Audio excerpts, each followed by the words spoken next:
La compagnie Caravelle présente Carnet d'art, podcast.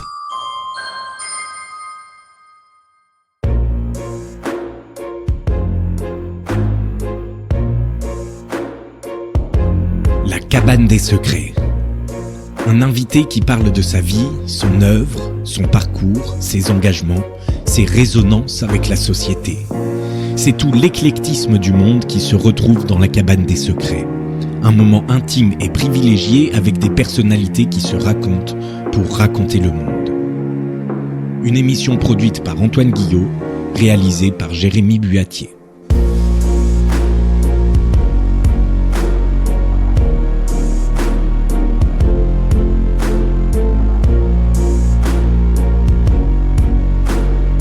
Olivia, bonjour.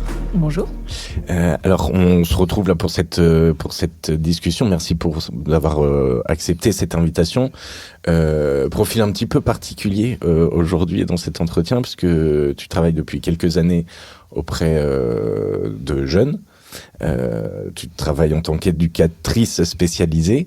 Est-ce que déjà tu pourrais définir un petit peu ce qu'est ce métier et en quoi ça consiste ? Alors, je ne suis pas tout à fait éducatrice spécialisée. Je m'occupe d'un public qui est bien singulier, puisque je m'occupe des adolescents qui sont en conflit avec la loi, au contraire de donc, tous les éducateurs spécialisés qui peuvent travailler avec des handicapés, des enfants, etc. Moi, c'est uniquement les adolescents en conflit avec la loi.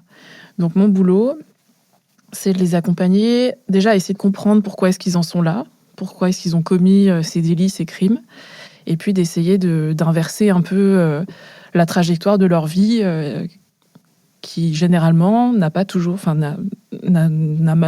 généralement mal commencé. Donc mon boulot, c'est de les accompagner pour qu'ils puissent réfléchir à tout ça, comprendre un petit peu leurs difficultés et puis essayer de changer.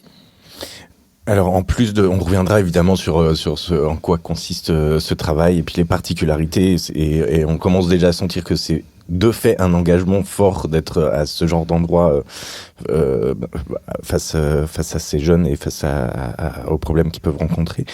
Mais en plus de ça, tu as depuis longtemps, presque toujours, en tout cas j'ai l'impression de t'avoir toujours connu comme ça, un engagement fort et aujourd'hui syndical et militant.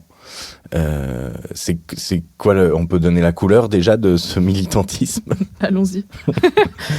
Donc au Parti communiste, tu étais chez les jeunes communistes avant d'être au PCF aujourd'hui. Comment tu définirais cet engagement militant ? En quoi il consiste pour toi ? Alors, je pense que je fais partie de ces gens. Alors, tout le monde constate aujourd'hui les difficultés qu'on rencontre dans la société, les difficultés politiques, sociales, voilà. Et je fais partie de ces gens qui ne se résignent pas à laisser les choses telles qu'elles sont. Et donc, je pense que mon engagement, il cherche en tout cas à essayer de trouver des issues possibles qui soient favorables au plus grand nombre, et notamment aux personnes les plus en difficulté, pour qu'elles puissent vivre un peu mieux, avec plus de dignité en tout cas. Ça veut dire que là tu définis quand même un caractère de toi, Olivia, cette non-résignation et cette volonté, c'est même une attention particulière que tu prêtes à ne pas te résigner. Et tu mets en lien cet engagement militant et ce travail sur le terrain que tu fais ? Oui, tout à fait. Les deux se nourrissent vraiment. J'ai commencé par être militante politique quand j'étais jeune adulte. Parce que je pense que j'ai grandi dans un milieu plutôt aisé, mais je suis issue d'une famille précaire. Et je pense que ça a été difficile pour moi dans mon enfance, dans mon adolescence. Et donc, c'est comme ça en tout cas que j'explique mon adhésion au Parti communiste, parce que j'ai pas une famille qui est du tout active sur le plan politique. Et donc, je disais que les deux se nourrissent, puisque j'ai commencé par cette activité politique, puis j'ai eu besoin de pouvoir agir plus concrètement pour que les choses changent pour ces personnes plus en difficulté, et donc, dont j'ai fait partie quand j'étais plus jeune. Ah, donc ça veut dire que c'est l'engagement politique qui t'a amené et qui a appelé ce besoin d'être éducatrice, de travailler auprès de ce public jeune-là. Oui, Je pense que, Waouh. que c'est comme ça que ça s'est passé, puisque donc ça fait que 5 ans que je suis éducatrice. Donc c'est venu un petit peu tardivement. Mais voilà, l'action politique, elle est hyper intéressante, hyper enrichissante, mais parfois elle peut manquer de concret, surtout quand on milite dans des partis aussi... en tout cas, voilà, on n'a pas le pouvoir aujourd'hui en France. Donc en fait, Non, c'est moins qu'on puisse dire. c'est pas toujours simple pour nous de nous faire entendre et faire bouger les choses. Mais alors, si on s'attache, puis bon, on n'oubliera pas le syndicat, hein, aussi, derrière, tout est lié, mais on s'attache du coup à cet engagement au PCF. Pourquoi le PCF? Parce qu'en plus, en quelle année est-ce que tu t'engages dans le parti, tu t'engages en politique? En 2012 à peu près. Donc ouais, 2012, il y a une élection présidentielle, il y a le Front de gauche, donc il y a une alliance quand même avec le PCF, avec d'autres partis, puis avec Jean-Luc Mélenchon. Pourquoi le PCF et aujourd'hui pas LFI? Est-ce que là pour le coup c'est un choix idéologique? Je crois que l'histoire du Parti communiste en France, elle est vraiment très intéressante et du coup notre parti il est riche de cette histoire-là. On a maintenant un siècle et il y a des très belles choses qui ont été faites grâce au Parti communiste, la résistance, le CNR à l'issue de la Seconde Guerre mondiale. Voilà, il y a vraiment eu des avancées, la sécurité sociale. Et je crois que c'est vraiment cette histoire-là que je suis venue chercher. Et en tout cas, je trouve que c'est sécurisant quand on est militant politique. On ne sait pas toujours auprès de qui on s'engage, notamment dans les mouvements les plus récents. Alors que quand on s'engage au Parti communiste, on sait au moins d'où l'on vient. Et je crois que c'est ça qui m'a plu. Ouais. Mais aujourd'hui, clairement, ce parti n'a plus le même sens. Enfin, oui, il a fait de belles choses, mais aujourd'hui, sans dénigrer personne, quand on voit qui est à la tête, même idéologiquement, il a plus le même sens qu'il y a 50 ans et que quand il faisait tout ce que tu as cité. C'est vrai. Et du coup, ça, on peut pas le nier. Enfin, Ouais. puis ceux qui sont est-ce que c'est la gauche qui est dans l'action, celle du PCF aujourd'hui? Est-ce que c'est la gauche qui est dans l'action? Alors que, comme tous les partis politiques, il y a l'histoire continue et on n'est pas toujours forcément en accord avec tout ce qui est porté, tout ce qui est véhiculé par notre mouvement, mais il n'empêche que la démocratie perdure en interne et on a toujours l'occasion de pouvoir exprimer en fait que ce soit des désaccords dans le débat ou voilà. Et après, par contre, voilà, le pendant d'un engagement politique, c'est qu'il faut il faut à un moment donné accepter aussi la décision collective qui est prise et voilà. Donc là, du coup, ce que tu dis, c'est qu'il y a une majorité claire qui impose la ligne Roussel. A priori, dans ce qu'on entend, c'est pas forcément la tienne. Tu peux le dire. Enfin, ouais. parce que comment tu définirais la ligne Roussel et du coup, quelle serait la tienne? Enfin, en tout cas, quelles sont les alternatives que le Parti communiste pourrait offrir? Moi, je me suis engagée au Parti communiste. Pierre Laurent était secrétaire national et j'aimais beaucoup la douceur avec laquelle il exerçait, en tout cas, ses mandats politiques. Et puis, toujours cette volonté de rassembler... Par contre, je te coupe, ne perds pas ton film, mais la douceur. Oui. Qu'est-ce que ça veut dire? Enfin, ou alors tu l'opposes à la fureur de Jean-Luc Mélenchon. Il y a peut-être un peu de ça, mais en tout cas, on est dans une société aujourd'hui où il faut faire du buzz, il faut tout le temps réagir, parler fort, voilà. Et Pierre Laurent, c'était quelqu'un qui réussissait très tranquillement à faire passer ses idées, en plus avec un apport théorique hyper riche. Enfin voilà, j'étais plutôt admirative de cette manière-là d'exercer la politique. Donc déjà, de fait, effectivement... la manière dont aujourd'hui on est représenté n'est pas forcément celle que je préfère, mais voilà, elle n'empêche pas de continuer à porter les idées. Et moi, l'idée que j'en ai, en tout cas du Parti communiste, c'est qu'on doit rassembler le plus largement possible, sachant que aujourd'hui la gauche n'est pas forcément majoritaire, enfin n'est pas majoritaire dans le pays, et qu'il faut du coup parler au plus grand nombre. Pour autant, il faut continuer à garder nos valeurs ancrées. Nos valeurs de partage, nos valeurs de démocratie, voilà. Comment est-ce que la gauche a déjà été majoritaire dans ce pays? C'est une vraie question parce que la seule fois où, enfin, par exemple, sous la Ve République, la seule fois où elle a gagné, c'est quand soit la droite est divisée, et la droite est divisée, et en plus, il y a un front de gauche, quoi. Enfin, il y a une alliance des gauches. Effectivement. Bon, on est dans un pays qui a une vraie tradition de droite, c'est vrai, tu le dis. Il n'empêche que les intérêts qu'on défend sont ceux de 99% des Français. Donc on aurait tous intérêt à essayer de se pencher un peu sur cette idée-là et à faire les bons choix. Donc ça veut dire qu'il y a 49% des Français au moins qui comprennent pas, qui comprennent rien au film et qui Alors c'est pas qu'ils qui comprennent. devraient être de gauche, mais alors qu'ils le sont pas, quoi. En tout cas, ils devraient être de gauche, ça c'est une certitude. Tout le monde devrait être de gauche. Mais mais après, c'est sûr que ce qu'on nous enseigne à l'école, ce qu'on voit à la télé, ce qu'on voit sur les réseaux sociaux, c'est difficile de penser différemment aujourd'hui. Être de gauche, c'est penser différemment. Que ce qu'on nous enseigne et ce qu'on nous dit tous les jours, ouais, je pense vraiment, sincèrement. Je pense qu'à la télé, exit CNews, hein, là on parle pas de particulièrement la télé, même du coup l'école, etc., nous formate à la droite. En tout cas, ne pousse pas à l'esprit de contradiction, je vais dire ça comme ça.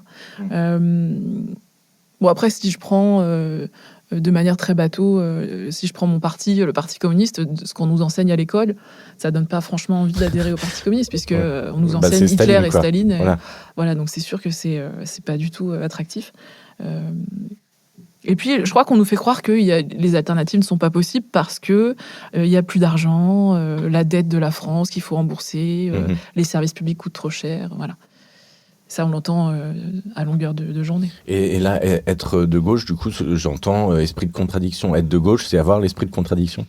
C'est savoir, effectivement, trouver d'autres issues, d'autres voies, et savoir les expliquer, les exprimer, et puis les porter devant le grand public. Donc je pense que oui, c'est avoir l'esprit de contradiction. Parce que l'argent est là, l'argent existe, il faut juste aller le chercher là où il est. Et par exemple, donc, on imagine que tu vas pas faire un programme de gauche aujourd'hui, mais là, tu as parlé de la forme de la tête du Parti communiste. Mais dans le fond, idéologiquement, il y a quand même des tournants. Marie-Georges Buffet avant, et puis aujourd'hui Roussel. Mais la forme change, d'accord, la douceur. Mais le fond. C'est quoi le fond Roussel? Parce qu'en plus, il n'est pas forcément super visible au premier abord, parce que le gars est quand même très fort en petites phrases pour faire le buzz sur les réseaux sociaux et sur les chaînes d'infos continues. Mais quel est le fond du Parti communiste aujourd'hui? C'est une question difficile parce que on n'a pas encore le recul pour analyser ce qui se passe actuellement. Mais je crois qu'il y a un mouvement qui est quand même assez global je dirais pas de perte de valeur, mais on constate que le monde va tellement mal, je vais dire ça comme ça. C'est pas forcément facile de trouver encore de l'espoir, et on est tous un petit peu en train de se débattre, mais quelque partie que ce soit, je crois. On est tous en train d'essayer de se débattre pour réussir à trouver une voie possible, une issue possible, avec la crise écologique, avec la crise sociale. Là, on est quand même en plein dedans, c'est très compliqué. Et il faut réussir à trouver le bon axe pour parler aux gens et être entendu, être crédible. Et je pense que nous, comme tout le monde, on n'arrive pas forcément aujourd'hui à trouver le bon chemin. Puisqu'il faut qu'on fasse avec la société telle qu'elle est aujourd'hui. Donc ces petites phrases que tu disais, le buzz, être visible, faire la une de temps en temps parce que ça fait bien, etc. Mais moi, je pense qu'il faut pas le faire au détriment de nos valeurs. Parfois, c'est vrai, je trouve que on va un petit peu trop loin dans le buzz. Et il faudrait peut-être qu'on se rappelle un petit peu du fond et de ce qu'on veut porter. Mais est-ce que ce fond-là est l'alternative crédible aujourd'hui, en tout cas dans le paysage politique? On voit clairement qu'elle n'est pas au PC, quoi. Elle est dans la France insoumise. Ce qu'on entend, c'est que toi, tu as besoin il y a les valeurs, tu as besoin de concret aussi, tu as besoin du pouvoir, quoi, pour faire bouger les choses. Enfin, toi, pas spécialement toi, Olivia, mais si tu veux espérer le pouvoir, faut aller à la France insoumise, non? Alors, je vais peut-être dire quelque chose d'un peu bizarre, mais je suis pas sûre que moi, personnellement, je souhaite que le Parti communiste seul obtienne le pouvoir. Mais pourquoi? Tu trouverais ça dangereux? Alors, c'est pas dangereux, mais moi, j'ai une expérience. J'ai été maire adjointe pendant un mandat au sein d'une majorité de gauche dans une commune moyenne. Et donc, il y avait toute une diversité de personnes, donc des gens encartés au Parti socialiste, à Europe Écologie Les Verts, au Parti communiste, du coup. Et puis, il y avait aussi toute une majorité de personnes qui étaient pas encartées et qui apportaient aussi leur propre expérience, leurs valeurs. Et j'ai trouvé que cette expérience était quand même vraiment intéressante, puisque ça force finalement ça pousse le débat. Voilà, puisqu'on n'est pas tous d'accord, on n'a pas tous les mêmes orientations politiques, mais le fait de construire des projets, de construire des politiques, et puis d'en parler ensemble, collectivement, de devoir convaincre nos collègues, je trouve que ça en tout cas, ça permet d'aller au fond des choses et de faire, je pense, de faire les bons choix. Et ça veut dire que, là, en t'entendant, je pensais à la NUPES. Pour toi, la NUPES a du sens. Enfin, la NUPES, qui est la forme que ça prend aujourd'hui, mais sur des valeurs, la gauche peut vraiment se rassembler, parce qu'on a quand même du mal à voir le lien entre le NPA et Europe Écologie Les Verts, quoi. Il y a un petit gouffre entre Olivier Besancenot, Philippe Poutou et Jadot. Sur quoi on peut rassembler ces trois mecs-là, quoi. En fait, je crois que parce qu'il y a ça aussi aujourd'hui, être élu, je trouve que le rôle est dévoyé. C'est-à-dire qu'il y a une époque où, par exemple, être député ou ministre, c'était porter une vraie vision d'avenir de la société. Et après, derrière, il y avait des hauts fonctionnaires, des technocrates qui étaient payés pour trouver comment mettre en place, comment construire concrètement cette société-là de demain. Je trouve qu'aujourd'hui, on demande aux députés, aux ministres finalement d'avoir ce rôle de technocrate, et que je trouve très regrettable. Et donc, là où je vais répondre à ta question, c'est en fait, on doit, nous, en tant que membres du Parti communiste, du NPA, d'Europe Écologie Les Verts, porter cette vision de la société. Et je pense que là-dessus, on a des tas d'endroits où on est d'accord, des tas de secteurs où on est d'accord. Et il ne faut pas se cantonner aux quelques points de désaccord, que, encore une fois, on tranchera par le débat, une fois qu'ils seront posés collectivement au sein d'une assemblée. Mais est-ce que, parce que bon, là, les désaccords, par exemple, le premier truc qui me vient, c'est le nucléaire. Et puis c'est une question insoluble. Est-ce que on reste dans le nucléaire? Est-ce qu'on en sort? Chacun regarde la chose, comme il peut aussi, parce que le dossier est tellement compliqué que. Mais sur quoi, concrètement, sur quelles valeurs elle peut se réunir, d'après toi? Je crois que les valeurs d'écologie, même si, encore une fois, effectivement, au Parti communiste, aujourd'hui, c'est peut-être pas les mêmes qu'ailleurs. Mais Roussel versus Sandrine Rousseau, c'est pas la même chose, quoi. Oui.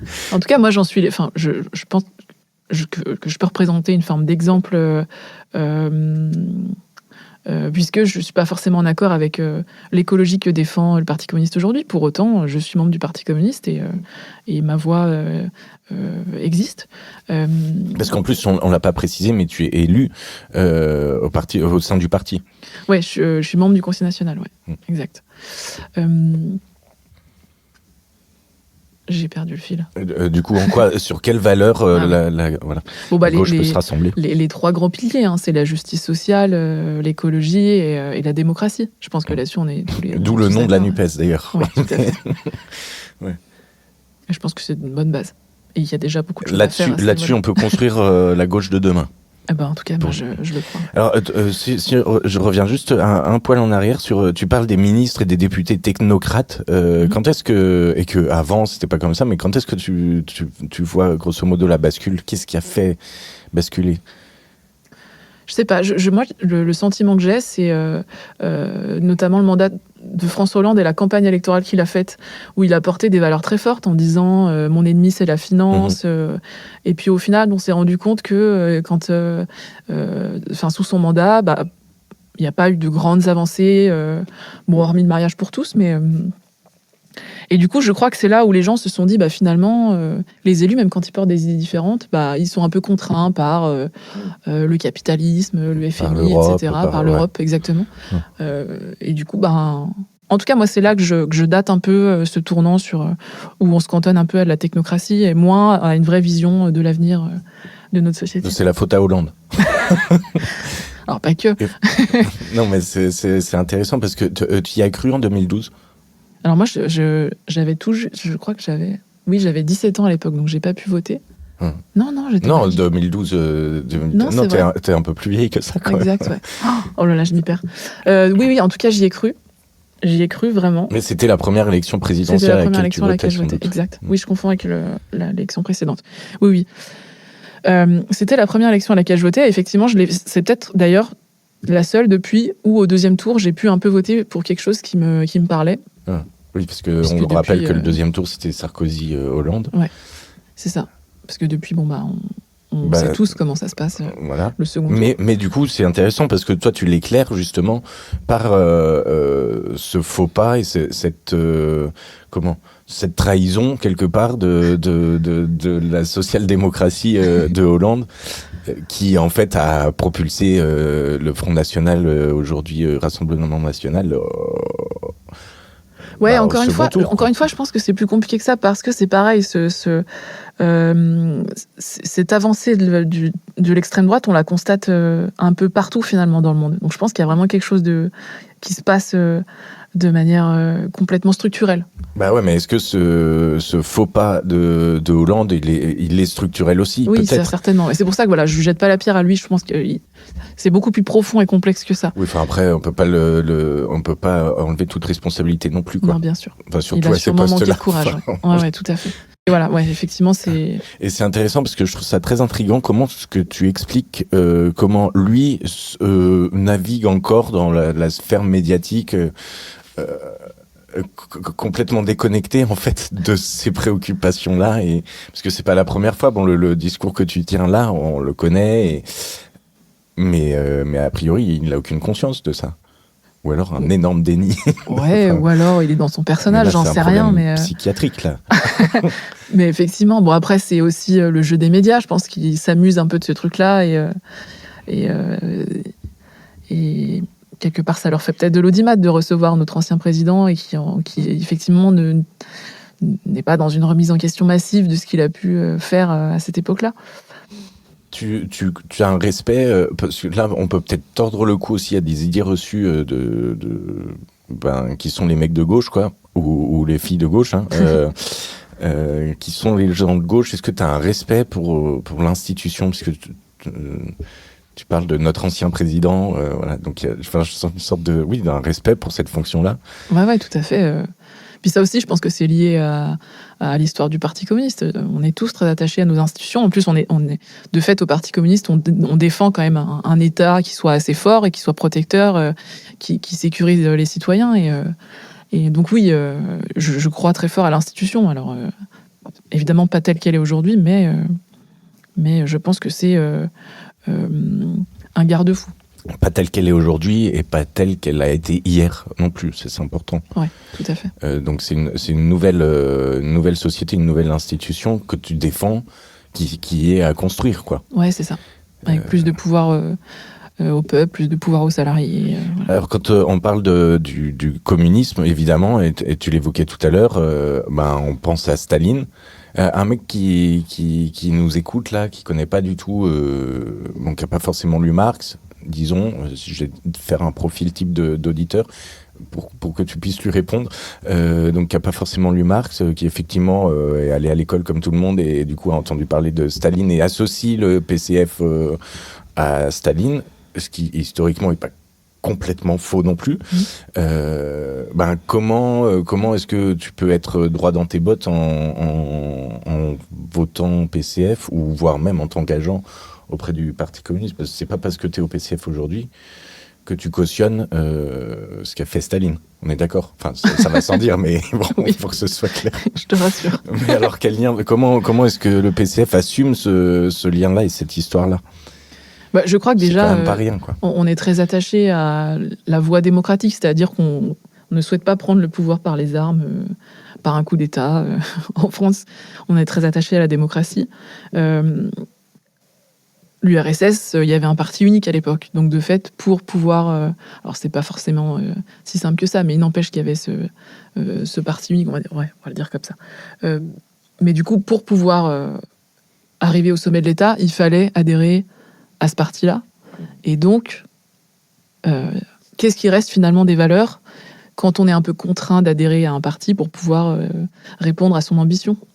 C'est un peu le... C'est biaisé de fait, en fait. Ouais. On partage finalement pas forcément les valeurs, on adhère uniquement pour sa carrière. Donc voilà,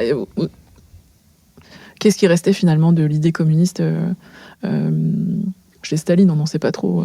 Parce que, mais c'est quoi l'idée communiste? Parce que là, quand tu parles d'idée communiste, c'est l'idée marxiste. C'est ça. Donc c'est quoi parce que la première réponse c'est le communisme, ça marche pas. La preuve, voilà. Et puis ça ne peut pas marcher parce que s'il y a un mec à la tête, de fait, ça devient totalitaire, quoi. Pour moi, l'essentiel, c'est un partage des richesses qui soit bien plus équitable que ce qu'on voit aujourd'hui, où 99% pardon, des richesses sont détenues par 1% de la population. Et alors, je grossis un peu les chiffres, mais... grosso modo, c'est ça, quoi. On a compris l'idée, quoi.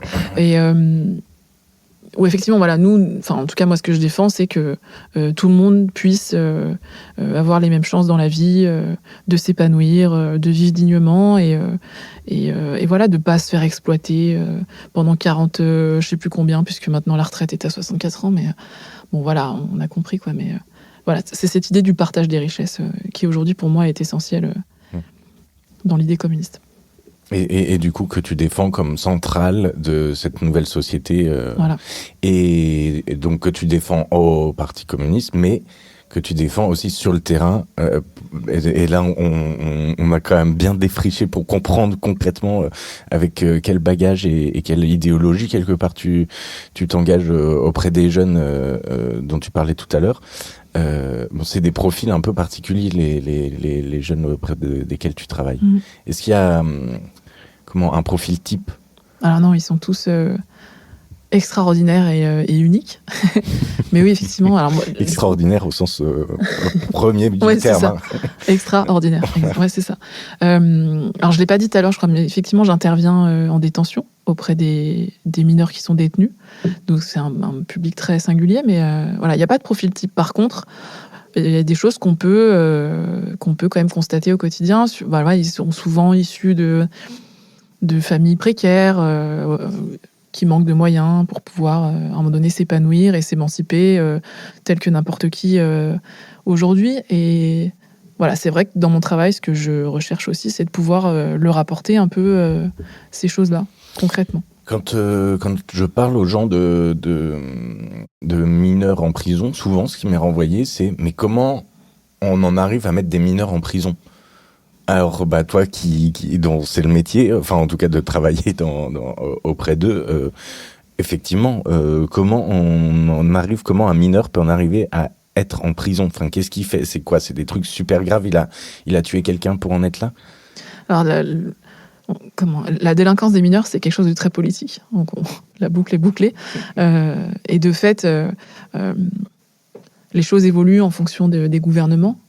Donc, bon, aujourd'hui, on arrive peut-être finalement assez facilement en prison quand on est mineur. Ah, plus qu'il y a quelques années, enfin, ou plus qu'à d'autres périodes. En fait, ça fluctue. On a connu les lois Perben avec Sarkozy, et où là, il y avait beaucoup d'incarcération des mineurs. Puis après, il y a eu donc François Hollande et Christiane Taubira, où là, à l'inverse, on a essayé de viser au maximum, de toute façon, on le sait, hein, la prison, c'est pas du tout un lieu pour s'épanouir, s'émanciper et grandir. Et voilà. Et aujourd'hui, effectivement, il y a un petit retour en arrière. Voilà. Et donc tout ça dépend, sans forcément rentrer dans le détail, mais tout ça dépend de la politique du gouvernement et du coup du ministre de l'Intérieur, etc. Oui, très concrètement. Et vous le voyez sur le terrain, vous voyez concrètement les effets de ça, quoi. Donc ça, c'est intéressant déjà parce que c'est pas, enfin là, on est au cœur du sujet. Mais alors concrètement, si on revient sur cette question-là, pourquoi ils sont en prison ? Ça veut dire que avant, on a essayé toute autre solution, les foyers, comment ça s'appelle, les centres de rééducation, les centres éducatifs fermés. Les centres éducatifs fermés. J'imagine qu'on a essayé tout ça, que tout ça n'a pas marché pour une raison ou pour une autre, et du coup, on n'a pas d'autre solution. Il faut les mettre en zonzon. Idéalement, ils ont connu tout ça, ça a échoué, et ils arrivent en prison. C'est pas toujours le cas, voilà. Et quand ils arrivent en prison, là. J'ai envie de dire instinctivement, mais c'est trop tard. Il n'y a plus rien à faire là. Alors c'est sûr, très, très très honnêtement, c'est pas toujours évident de mettre du sens sur ma présence en détention, mais je crois que j'essaye de leur ramener un peu d'humanité. Parce que la prison, c'est quand même sacrément déshumanisant. On arrive, on est un numéro d'écrou, tout le monde est au courant de pour quel fait on est arrivé en détention, donc on est un peu limité à nos actes délinquants. Voilà. Tout le monde, tu parles de l'administration, mais est-ce que les co-détenus aussi ? Oui. Parce que quand quelqu'un arrive, tout de suite, il leur demande d'où tu viens, qu'est-ce que tu as fait, pourquoi tu es là. Donc oui, il y a... Et là, c'est celui qui a fait le truc le plus spectaculaire. Il y a beaucoup de codes en détention. C'est assez amusant à observer quand on prend un peu de recul. Mais quand on a violé, par exemple, on évite de le dire parce que... On invente une autre histoire. Alors, j'ai volé des pommes, quoi. C'est très connu, mais c'est une réalité, ça existe vraiment. Ouais. Mais chez les mineurs, ça existe chez les mineurs aussi. Enfin, c'est les mêmes préoccupations que chez les adultes, finalement. Ouais. Et pourtant, c'est un quartier particulier au sein de la prison. Ouais, tout à fait. Les conditions ne sont pas tout à fait les mêmes. Non, alors c'est bon. Ils sont seuls en cellule et ils ne peuvent pas croiser de détenus majeurs. C'est à peu près la seule chose qui est différente. Et dans un quartier isolé, ils ont leur quartier. Et concrètement, qu'est-ce que tu fais ? Parce que, tu joues au Scrabble avec eux ? Entre autres. Non, on essaye. Alors, on est là au quotidien, donc on est un petit peu je vais le dire comme ça, leur bouée de sauvetage, quand ils ont besoin d'échanger, de discuter, parce que ils sont quand même seuls en cellule, en moyenne 22 heures sur 24 dans la journée, donc c'est quand même très long et ils cogitent beaucoup, sachant que souvent, c'est des jeunes qui ont des addictions, des consommations à l'extérieur, et là, ils se retrouvent un peu seuls face à eux-mêmes. Donc, c'est pas toujours simple. Donc, on est là aussi, déjà à la base, pour leur apporter un peu de soutien et discuter. Alors oui, je vois que tu fais un peu la moue. Parce que du coup, comme tu le sais, puis on en a parlé, je suis allé, puis j'ai eu l'occasion de travailler dans un quartier mineur. Donc je vois concrètement ce de quoi tu parles, mais ils sont pas tout à fait isolés, tout à fait seuls. Enfin, typiquement, ça arrive assez régulièrement qu'il y ait des choses qui passent et qui tombent malencontreusement dans la cour, et du coup ils puissent fumer une cigarette ou boire une petite fiole de vodka, quoi. Ils ont plein de ressources, c'est incroyable. Ils arrivent à s'adapter, effectivement. Mais il n'empêche que c'est pas à la même échelle en tout cas, que ce qu'ils connaissent à l'extérieur. Donc c'est compliqué à gérer pour eux. Donc on est là, pour les accompagner dans ces moments d'angoisse et de difficulté. On est là pour essayer de leur apporter des expériences, on va dire ça comme ça, quand on met en place des activités qu'on essaye diversifier, et puis surtout notre rôle, c'est le lien avec la famille à l'extérieur, parce qu'il faut que les parents continuent à garder leur place de parents, et puis aussi qu'on serve de ce moment-là pour leur rendre leur bonne place auprès de leur enfant, et puis à essayer de leur trouver un projet de sortie pour qu'ils puissent sortir le plus vite possible, parce que la prison ne leur sert pas. Bon, là, on parle de mineurs en prison, donc bien que les gens comprennent, ils ont moins de 18 ans. Et quoi, le plus jeune, la plus jeune personne que tu as croisée, avec quel âge ? Alors, moi, j'ai rencontré des mineurs de 14 ans, mais on peut incarcérer des jeunes à partir de 13 ans en France. Ah, on peut pas avant ? Non. Donc c'est entre 13 et 18 ans, quoi. Enfin, c'est ça. Et un projet de sortie, ça veut dire quoi ? Un projet de sortie quand tu es en prison à 15 ans ? Alors ça veut dire essayer de trouver l'option la plus sécurisante possible pour le magistrat et pour le jeune et pour la famille. Voilà, pour qu'il n'y ait pas de récidive et que surtout que le jeune puisse s'épanouir. Donc si dans sa famille c'est pas envisageable parce qu'il y a des difficultés, des violences, des maltraitances, on va essayer de trouver un lieu de placement. S'il faut l'éloigner du quartier parce qu'il est très ancré dans un réseau ou des choses comme ça, il faut essayer de l'éloigner, trouver des solutions soit dans la famille élargie et puis essayer de trouver des pistes d'insertion socio-professionnelle. Donc ça, c'est pas toujours évident parce que, donc je le disais, c'est des mineurs avec des profils extraordinaires. Et puis, on leur demande de rentrer dans des cases. Et ça, c'est c'est vraiment un travail d'équilibriste. Il faut trouver la case la moins inadaptée pour lui. Ouais. Et puis ils ont des personnalités aussi qui sont quand même très très très fortes, très marquées, qui font que c'est compliqué souvent de rentrer dans une case, quoi. Ouais, c'est ça. Puis je pense qu'il y a aussi effectivement, presque paradoxalement, mais cette notion ça s'explique facilement, mais cette notion de liberté qui est extrêmement forte chez tous, quoi. Parce que les vies font que ils ont dû se débrouiller tout seuls très vite. Donc effectivement, ils sont très libres. Parce qu'il y a quand même pardon. Non, vas-y. Il y a quand même un profil, pas un profil type, mais il y a quand même des choses qui reviennent tout le temps. Tu parlais souvent d'un milieu social qui est quand même très précaire. Il y a aussi un environnement familial qui est très fragile. Enfin, voire même plus que ça. Et ça, c'est quasiment commun à tous ceux... Enfin, c'est pas quasiment, je pense que c'est commun à tous ceux qui passent là-bas. En fait, c'est pour ça, moi, que j'ai choisi ce travail. C'est parce que la justice des mineurs telle qu'on la considère en France aujourd'hui, on se dit que finalement, l'acte de délinquance, c'est un symptôme d'une souffrance. Et donc, notre boulot, nous, éducateurs, c'est d'aller chercher quelle est cette souffrance-là pour agir dessus et pour empêcher la récidive derrière.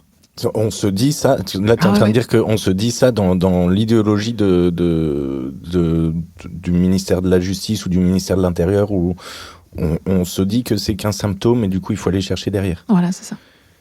Je te sens dérouté. Oui, parce que c'est pas, au premier abord, a priori, concrètement ça fonctionne en fait. Quand tu arrives à trouver une sortie valable, comme tu disais, qui est valable pour le jeune, pour le magistrat, etc. Bon, le gars sort de prison. Et du coup, c'est magique, il trouve un boulot. Alors, bien sûr que non. Il rencontre quelqu'un, il fonde une famille, il achète un chien, c'est nique. Non, c'est beaucoup plus compliqué que ça, parce que généralement, c'est des souffrances qui sont issues d'années de maltraitance et de négligence, de carence. Donc, il faut que ces jeunes acceptent on va dire, de soigner, mais c'est-à-dire en tout cas de se pencher sur leur histoire pour faire le deuil de certaines choses et pour comprendre aussi ce qui s'est passé pour eux et que c'est pas forcément juste. Et qui réussissent à en faire quelque chose de constructif et de positif. Donc ça peut prendre beaucoup de temps de faire ce travail-là thérapeutique. Mais toi, tu t'es pas thérapeute ? Non, alors on essaie de les orienter vers des personnes qui sont là pour ça. T'es personne ressource pour les engager dans ce chemin-là. Dépasser un peu le dicton qui dit que les psychologues, c'est pour les fous. Ça, c'est une de nos missions aussi principales. Ouais. Mais alors effectivement, quand ils sortent, quand on trouve un projet de sortie, c'est pas magique du tout parce que les institutions aujourd'hui sont telles qu'elles sont et les lieux d'accueil sont pas forcément toujours bien outillés, n'ont pas forcément toujours les moyens qu'il faut pour accueillir ce public-là et voilà, c'est pas toujours facile les placements notamment.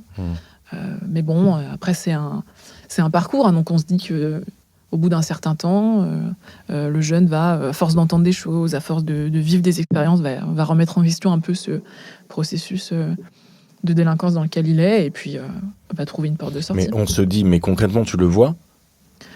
Je ne veux pas te démoraliser. Non, parce qu'en plus, effectivement, nous on le voit peu, mais je pense que c'est des choses qui prennent du temps, et que dans la majorité des cas, ça intervient quand ils sont déjà... jeunes adultes en tout cas. Et c'est vrai que nous, on n'intervient plus à ce moment-là, donc on ne sait pas. Et tu les perds de vue. On les perd de vue, c'est ça. Ouais. Et ça doit être... j'imagine quand même que tu t'attaches à certains, peut-être pas à tous, mais au moins à certains, et quand il est plus dans tes radars parce qu'il n'a plus l'âge, ou parce que, pour X ou Y raison, des fois, il doit y avoir un petit déchirement, non ? Alors, ça fait partie du boulot, hein, j'ai envie de te dire. Et mais... t'es formé pour ça? Ouais. Il y a une formation, donc vous êtes quand même pas lâché dans la nature. En tout cas, on nous en parle. Sur la question du lien, sur la question de la... Alors, on appelle ça la bonne distance à avoir avec les jeunes et leurs familles. Je dirais pas qu'on est formé, mais en tout cas, on nous en parle, on nous y prépare. Ouais. Et après, c'est à nous d'être vigilants. Mais le fait de travailler en équipe, notamment, ça nous permet de pouvoir parler de ces choses-là, de prendre du recul et de décharger réussir, aussi. Voilà, décharger. Je crois pas une seconde si tu me dis que tu t'es jamais fait attraper et que tu as toujours gardé la bonne distance comme tu dis. Non, c'est impossible. C'est impossible. Mais comment tu gères ça quand tu te laisses toucher par l'histoire d'un gars? Bon, parce que on peut dire aussi c'est quand même principalement, voire uniquement des garçons. Ouais, alors là où je travaille, moi, c'est que des garçons. Ouais. Mais il y a aussi des jeunes filles incarcérées, mais pas là où je travaille. Mais non, alors effectivement, ça m'arrive même d'ailleurs très régulièrement, je vais être très honnête. Mais je crois qu'en étant au clair avec ça, alors moi, pour être très transparente, je suis suivie par un analyste avec qui je travaille aussi ma propre histoire. Et je crois que c'est nécessaire quand on fait ces métiers-là parce que les jeunes viennent toujours titiller, on va dire, là où ils sentent qu'il y a des failles. Oui, ils la cherchent et dès que c'est possible. C'est ça. Donc forcément, ça vient faire écho à des choses. Et des fois, leur histoire de vie vient aussi faire écho à la nôtre. Et donc, c'est important d'avoir des espaces pour... comprendre finalement ces trucs-là et se rendre compte que si on s'attache à certains et pas à d'autres, c'est parce qu'il y a aussi des choses qui font écho. Et en le travaillant à l'extérieur, ça permet de garder, je crois, cette fameuse bonne distance avec eux. Mais après, il faut être très tranquille avec ça. Moi, je suis... Quand je m'attache ou quand il y en a certains qui sont plus touchants pour moi, j'ai aucune difficulté à l'admettre et à le verbaliser auprès de mes collègues. Alors, pas auprès des jeunes, parce qu'il vaut mieux éviter de rentrer dans ce genre de relation-là, mais voilà, le fait d'en parler avec les autres, ça permet de prendre du recul et de... Et puis, de toute façon, j'imagine qu'on se rend compte que ça arrive à tout le monde. Oui, tout à fait. Ça fait partie du métier, quoi. Et ceux qui ne le disent pas, c'est simplement qu'ils manquent d'honnêteté, je pense. Mais oui, ça arrive à tout le monde. Bon, ça veut dire qu'il y en a. Oui. On évoquait la formation, là. Est-ce que... considérant maintenant, ça fait quelques années que tu fais ce travail, est-ce que la formation, avant d'être lancée dans ce milieu-là, auprès de ce public-là, qui est quand même très très particulier et puis très très sensible, est-ce que la formation est à la hauteur? C'est une question compliquée parce qu'en fait, je ne sais pas si on pourrait faire différemment finalement. Toi, l'idéaliste communiste d'un monde nouveau, tu peux pas dire ça. Non, en fait, on nous enseigne tout un tas d'apports théoriques qui sont très intéressants, qui permettent de comprendre les processus et fonctionnements des adolescents et puis les difficultés qu'ils peuvent rencontrer dans leur enfance. Mais après, finalement, la confrontation avec le public, on aura beau nous l'expliquer en long, en large, en travers, tant qu'on l'a pas vécu, voilà. Et puis, il y a toutes ces périodes de stage qui permettent de faire des allers-retours entre le terrain et puis nos formateurs avec qui on peut parler des difficultés et tout ça. Alors, est-ce qu'on peut tordre le cou un petit peu à des idées reçues? Parce que depuis tout à l'heure, je suis en train de penser à quelque chose. On parle de mineurs en prison. Je suis sûr que chez certains auditeurs, il y a un profil, enfin une image qui se dessine tout de suite. On peut parler de la diversité quand même de ces mineurs en prison. C'est pas tous des descendants d'immigrés ou des réfugiés et très loin de là. Enfin, moi, quand j'ai eu la chance d'y aller au printemps 2023 là. En fait, c'est à l'image de la société, quoi. Ouais, c'est ça. C'est ce que j'allais dire. Et proportionnellement, c'est grosso modo ça. Alors après, il y a beaucoup d'allées et venues parce que des fois, il reste un mois, des fois. Ça doit être compliqué aussi. Tu peux pas faire le même travail avec tout le monde. Bon, déjà parce qu'il faut arriver à rentrer en contact avec eux et qu'ils acceptent d'échanger et tout ça, de te faire confiance. Mais il y a aussi concrètement le temps concrètement le temps que tu as pour travailler avec eux. Si tu as un mois pour travailler avec eux, des fois ils sont relâchés dans la nature alors que t'as rien eu le temps de faire, t'as pas eu le temps de les connaître, etc. Ça rejoint ce qu'on se disait en début de cet échange.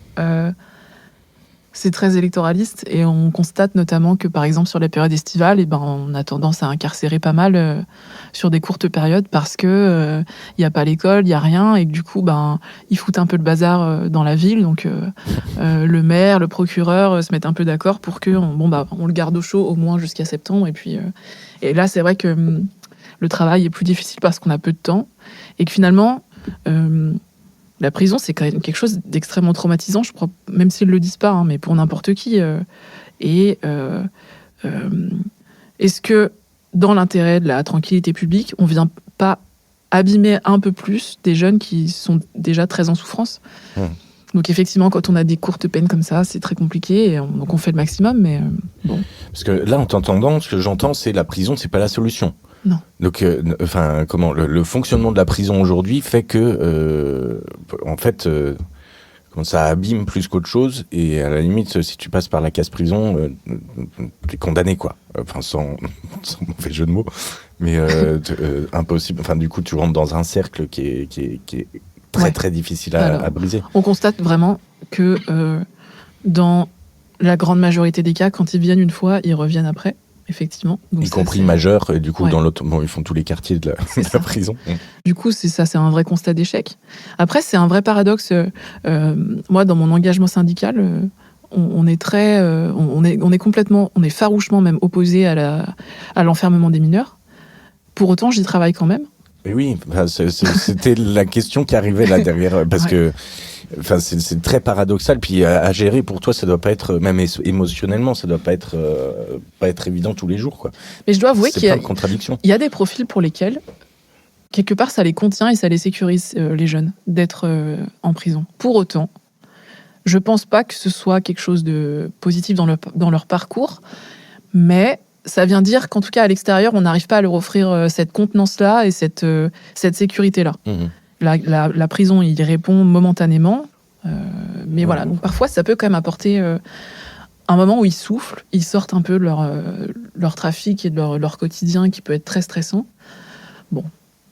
Tu peux définir, parce qu'une fois que tu as dit ça, tu as dit quoi ? Enfin, tant mieux pour eux si les 3 mois de prison, ça les fait souffler un peu, qu'ils peuvent dormir et je suis pas sûr que tu dormes très bien au quartier mineur parce que ça fait du bruit. Non, effectivement, c'est ça, c'est ce que je disais, c'est que ça vient simplement dire qu'il n'y a rien à l'extérieur qui peut leur offrir ça, et ils trouvent ça qu'à cet endroit-là. Et ça, c'est un vrai problème. Et c'est notamment ce qu'on constate sur les jeunes qui reviennent régulièrement et qui vivent, je dirais, d'apparence plutôt bien la détention, mais encore une fois, c'est vraiment de l'apparence à mon avis. C'est plus compliqué à l'intérieur. Mais comment on en est là, en fait, cette prison qui marche pas, qui sert à rien, enfin qui fait même l'effet inverse de ce qu'elle devrait faire.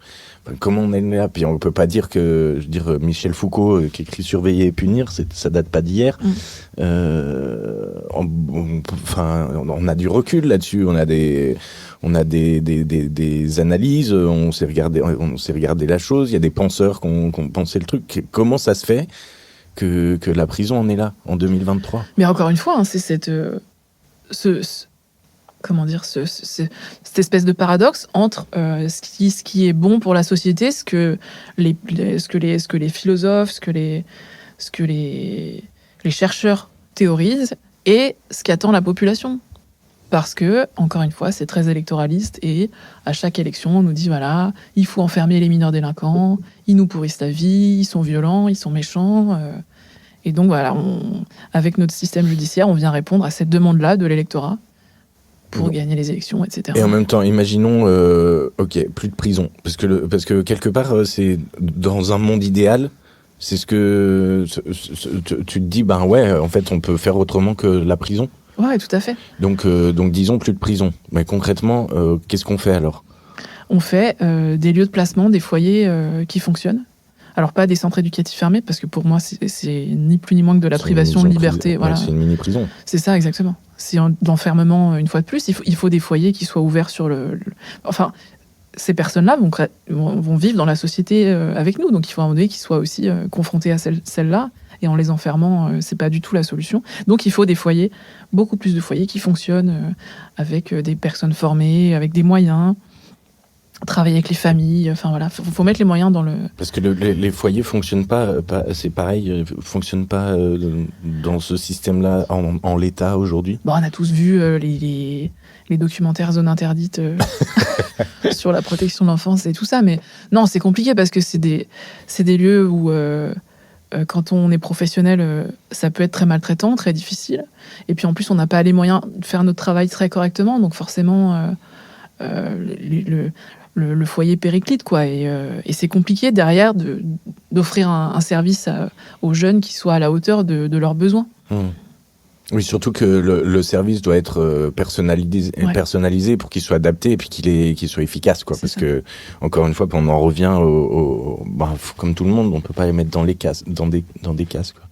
Ça, c'est quelque chose qui parfois aussi fait dresser les cheveux sur la tête des gens, mais c'est vrai que ça coûte extrêmement cher finalement un mineur qui va mal. Parce qu'il y a tout un tas de moyens à mettre autour de lui pour qu'il aille mieux. Et puis il y a toute la vie derrière, donc... Voilà.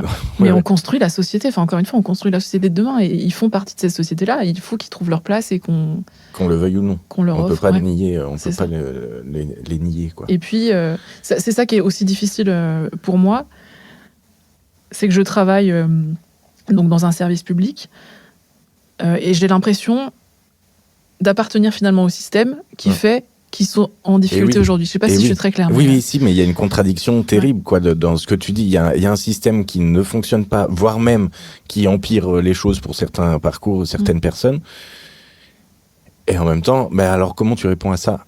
En même temps, t'en es. C'est ça. Donc quelque part, est-ce que c'est cautionné le fait d'en être, tu cautionnes ? Alors j'ai aucune réponse à ça parce que ça me travaille encore beaucoup aujourd'hui. Et tu en parles à ton analyste. Ouais, ça fait partie des sujets. Mais ouais, non, ça c'est compliqué encore pour moi à élucider aujourd'hui. Mais il arrive qu'il y ait des jeunes qui se montrent très agressifs, très violents envers nous, parce qu'on représente aussi l'État. Bah oui. Et il faut accepter cette violence-là, voilà. Bon, mais après, quand c'est le cas, limite, tu fais le dos rond et puis voilà, ça passe. Non, mais pour toi, comment tu t'engages là-dedans, c'est quand même... et en même temps, ce serait peut-être plus terrible de ne rien faire. Ouais, c'est ça. Je crois que c'est ça. Il y a sans doute un truc comme ça. C'est ça la réponse. C'est que je me donne à 200% pour essayer de réparer un petit peu ce qui a été fait. Et puis même si l'institution n'est pas calibrée de la bonne manière, etc., toi, tu es quand même en contact direct avec eux, donc tu fais ce que tu peux, quoi. Exactement. Ouais.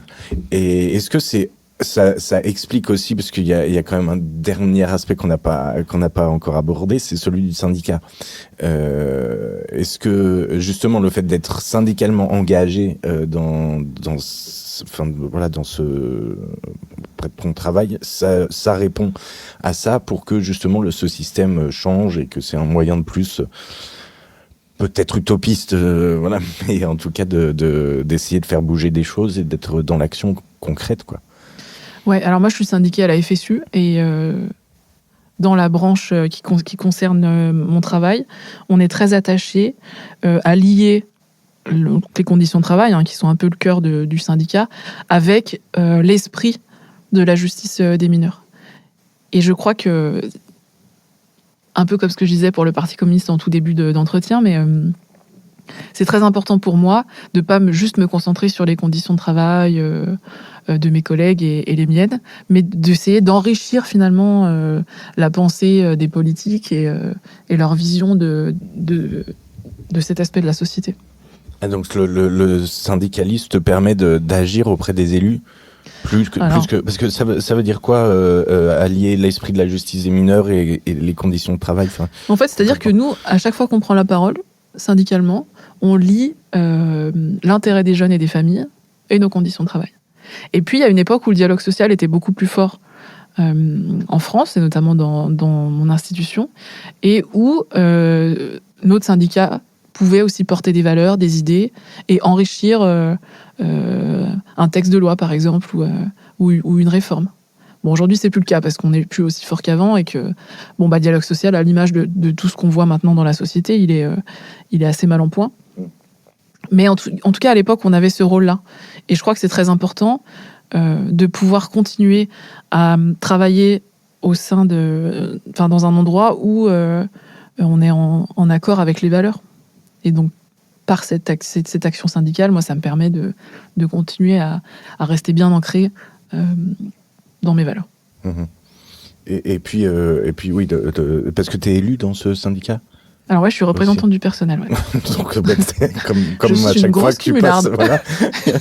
Oui, alors que tu luttes, enfin, tu étais d'accord quand même pour la loi non cumul des mandats. Oui, tout à fait. Mais alors, super pour l'application personnelle, pour les autres, mais pas pour toi, quoi. En tout cas, tout ça, c'est des actions, c'est des rôles bénévoles. Donc, j'ai envie de te dire, je ne m'enrichis pas avec ces mandats-là, et voilà, et j'ose espérer que j'apporte quelque chose de. Quand tu as parlé de tout à l'heure, avant, tu étais élu dans une commune moyenne, tu étais rémunéré là à ce moment-là ? Ouais. T'avais une indemnité. J'avais une indemnité. Mais alors ça, c'est très propre aussi au Parti communiste. Je reversais la quasi-intégralité de... Je crois que je gardais 100 € pour mes déplacements. Ah, c'est l'intégralité ? Je croyais que c'était la moitié. Ah non, on reverse l'intégralité de nos... Alors ça a toujours agacé mes proches, parce que ça me demandait beaucoup de temps, mais je n'en tirais aucun bénéfice. Mais c'est très important, je crois. Alors, on pourrait dire, ouais, mais du coup, ça vient financer le Parti communiste. Non, mais au-delà de ça vient permettre finalement...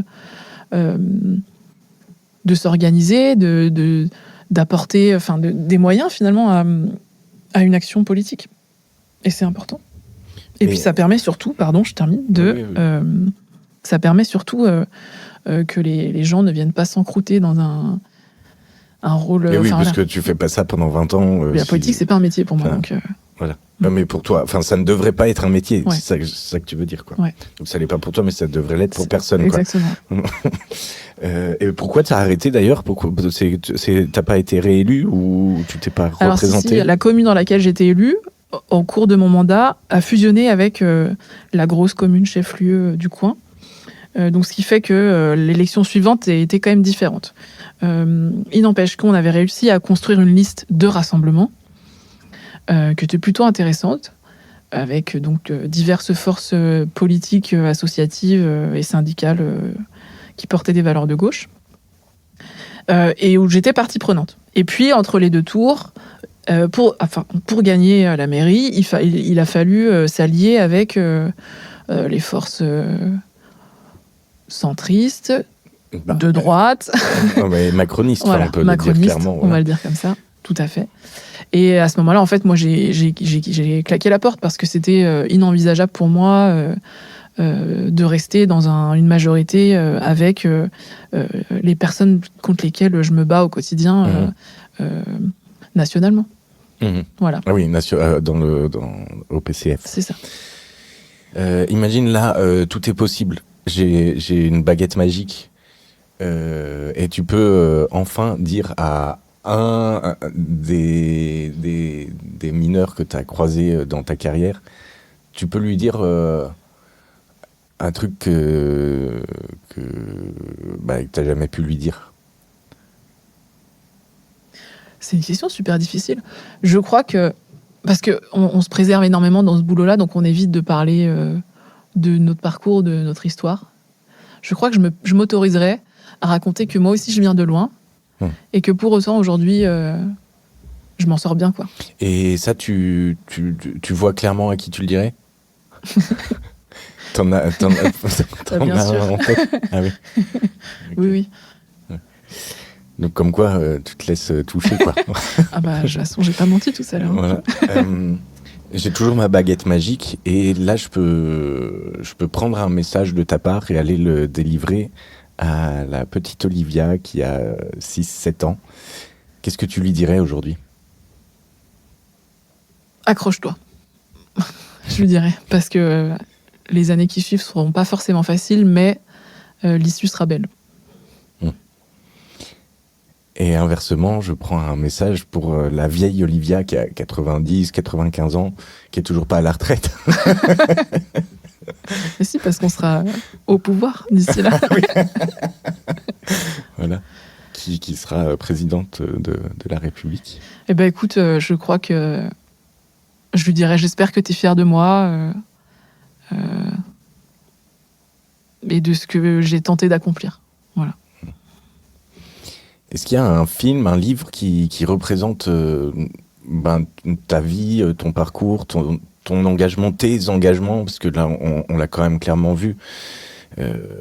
Tout est lié, quoi, et il y a une cohérence morale, idéologique derrière ton engagement en politique, ton engagement syndical et ton travail, quoi.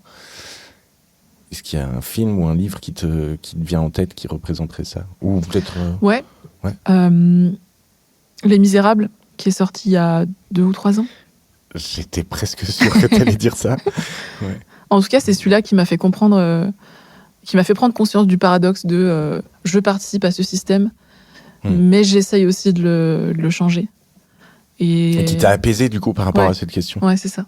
Et je l'ai trouvé très juste. Donc je crois qu'il représente bien ce que je pense un peu de tout ça. Ouais. On arrive à la fin de cet entretien. Là, on est dans la petite cabane, le petit studio du petit théâtre de Saint-Paul. Est-ce que pour toi, là, cet environnement a changé depuis 1 heure qu'on discute? Alors, je suis arrivée avec beaucoup, beaucoup d'appréhension sur qu'est-ce que je vais bien pouvoir dire d'intéressant. Est-ce que je suis légitime à parler comme ça? Et je crois que là, finalement, je l'aime bien, cette petite cabane. Je m'y sens bien et c'était un moment très doux. Et un dernier mot pour la route. Merci. Et pour le monde. Merci. Merci pour ce moment. Merci pour ce moment où on s'arrête dans le temps, on prend du recul et on regarde un peu, on contemple. Voilà. Très, très bon merci à toi, Olivia, pour cette générosité. Merci, Antoine. Par souci de transparence, nous tenons à vous informer qu'Olivia parle sous pseudo afin que ses propos n'engagent qu'elle et non pas son employeur ou son parti politique. La Cabane des Secrets, une émission de Carnet d'Art Podcast qui vous a été présentée par la compagnie Caravelle, un programme produit par Antoine Guillot, réalisé par Jérémy Buatier. Retrouvez-nous sur votre plateforme d'écoute préférée et abonnez-vous pour ne rater aucun épisode. Vous pouvez nous retrouver également sur Instagram et Facebook, sur carnetdart.com et sur lacompagniecaravelle.fr. Vous pouvez également nous soutenir en faisant un don défiscalisé sur Hello Asso en suivant le lien en description. Allez-y, cliquez. Cliquez sur le lien, vous verrez, ça va bien se passer. Merci beaucoup. Gros bisous.